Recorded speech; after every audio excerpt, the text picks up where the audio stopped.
Pertempuran sekali lagi meletus antara Armenia dan Azerbaijan. Militer dari dua bekas Republik Uni Soviet di wilayah Kaukasus tersebut bentrok pada hari Minggu dan berlanjut hingga Senin 28 September 2020. Kedua kubu saling mengklaim menang dengan sesumbar menewaskan banyak tentara musuh satu sama lain.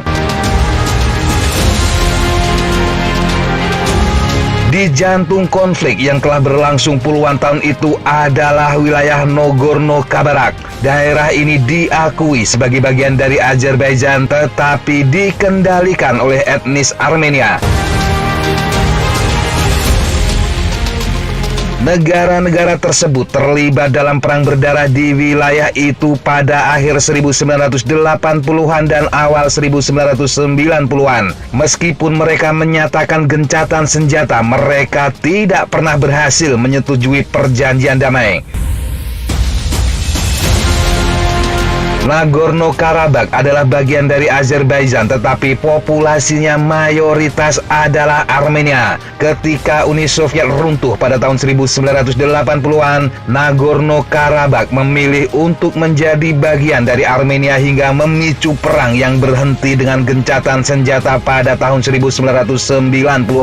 Sejak saat itu, Nagorno-Karabakh tetap menjadi bagian Azerbaijan tetapi dikendalikan oleh etnis Armenia yang didukung oleh pemerintah Armenia. Negosiasi selama beberapa dekade yang dimediasi oleh kekuatan internasional tidak pernah menghasilkan perjanjian damai. Turki memiliki hubungan dekat dengan Azerbaijan, sedangkan Rusia bersekutu dengan Armenia, namun juga memiliki hubungan baik dengan Azerbaijan. Kaukasus adalah wilayah pegunungan yang penting secara strategis di Eropa Tenggara. Selama berabad-abad, berbagai kekuatan di wilayah ini, baik Kristen maupun Muslim, bersaing untuk mendapatkan kendali di sana. Armenia dan Azerbaijan modern keduanya menjadi bagian dari Uni Soviet ketika dibentuk pada tahun 1980-an.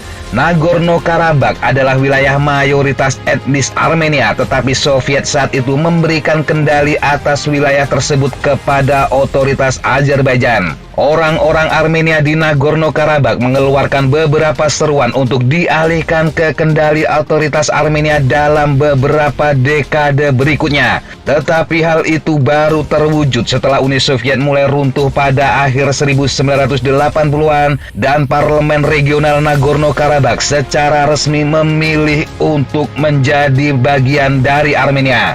Azerbaijan berusaha untuk menekan gerakan separatis, sedangkan Armenia mendukungnya. Hal ini menyebabkan bentrokan etnis dan setelah Armenia dan Azerbaijan mendeklarasikan kemerdekaan dari Moskow, perang skala penuh pecah.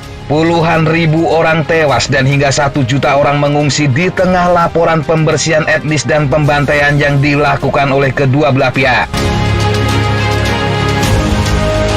Pasukan Armenia menguasai Nagorno-Karabakh sebelum gencatan senjata yang ditengahi Rusia dideklarasikan pada tahun 1994. Setelah kesepakatan itu, Nagorno-Karabakh tetap menjadi bagian dari Azerbaijan. Tetapi sejak itu, sebagian besar diperintah oleh separatis. Republik yang dideklarasikan sendiri dan dijalankan oleh etnis Armenia serta didukung oleh pemerintah Armenia.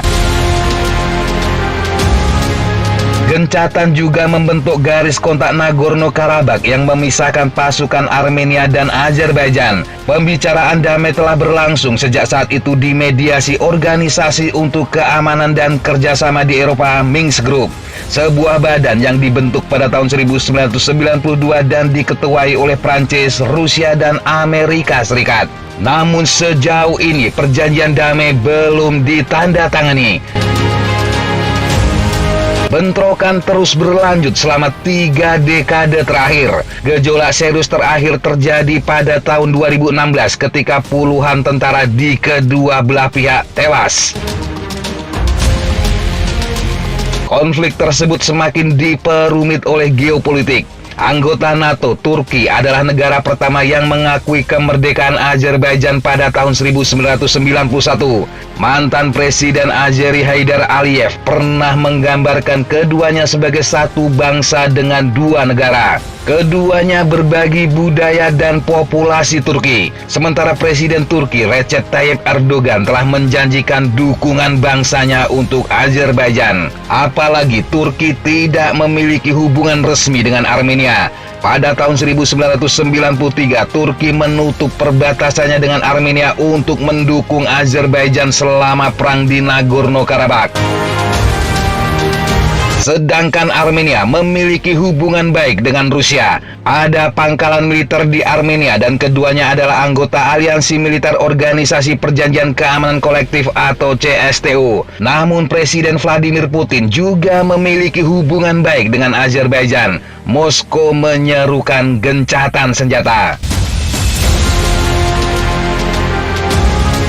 Pada 2018, Armenia mengalami revolusi damai yang menyapu penguasa lama Sestergisan dari tampuk kekuasaan. Pemimpin demo Nikol Pasyan menjadi Perdana Menteri setelah pemilu bebas pada tahun itu. Pashinyan setuju dengan Presiden Azerbaijan Ilham Aliyev untuk meredakan ketegangan dan mendirikan hotline militer pertama di antara kedua negara. Pada 2019, kedua negara mengeluarkan pernyataan yang menyatakan perlunya mengambil langkah-langkah konkret untuk mempersiapkan penduduk dan perdamaian. Tetapi kini konflik kembali pecah. Tidak jelas negara mana yang memulai kekerasan terbaru. Tetapi ketegangan telah tinggi selama berbulan-bulan sejak bentrokan pada Juli menyebabkan korban di kedua sisi. Demikian sahabat Jejak Tapak informasi yang bisa kita sampaikan untuk kesempatan kali ini. Sampai jumpa di kesempatan yang berbeda. Tetap kunjungi kami di www.jejaktapak.com dan www.flightzona.com. Tetap semangat dan jaga kesehatan. Salam, fly like an eagle, fight like a falcon.